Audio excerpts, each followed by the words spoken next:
10 years ago, we were interested in exploring how you might deliver narrative-based experiences or tell stories in virtual worlds. Not only did it become apparent that you needed to be able to create highly realistic three-dimensional environments and worlds, but also you needed to populate those worlds with people. Going back to the early days of film, you had big productions that would require thousands, tens of thousands of extras. And obviously, through visual effects and through the digital filmmaking process, in the modern day, that's come down. But there is still a requirement to have a lot of people to propagate an environment.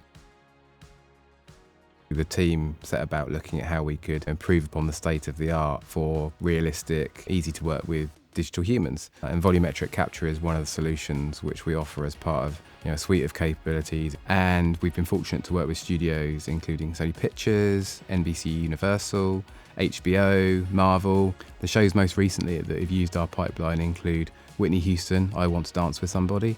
We've also worked with Roland Emmerich for Those About to Die. And then most recently on the Wicked feature film featuring Ariana Grande. So with volumetric capture, you have a lot of flexibility in terms of what kind of VFX shots you want to design. It gives you a lot of freedom while still giving you all of the performance and all of the realism.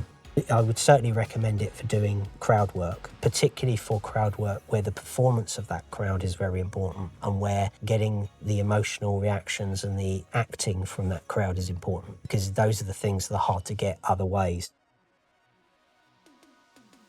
With volumetric video, you go from limited viewpoint to free viewpoint. We can have a full surface reconstruction of whatever person we have captured, so front to back, top to bottom. You can then move a virtual camera around that subject to any position you like.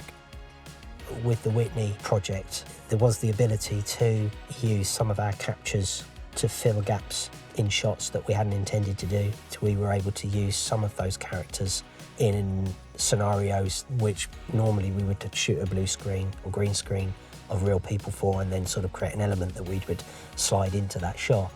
With this, we were able to just use what we had. That was a big shortcut in terms of production, because you haven't got to go and shoot blue screen and get extras back in. You can reuse these characters in a lot of different ways.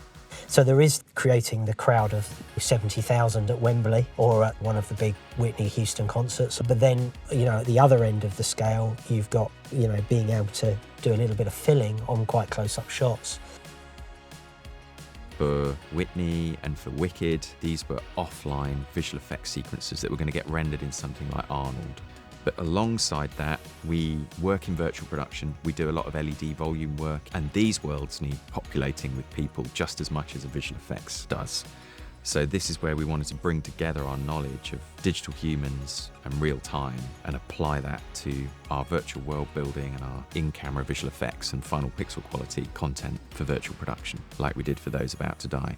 We now have a very efficient pipeline that can work at scale and deliver high quality assets into both visual effects and real-time production.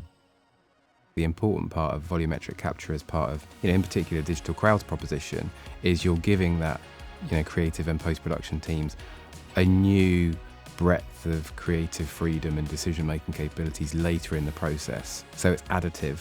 It's bringing all of the authenticity of working with the talent to capture the very best performances and then giving the creative teams the very best assets to achieve the very, very best shots.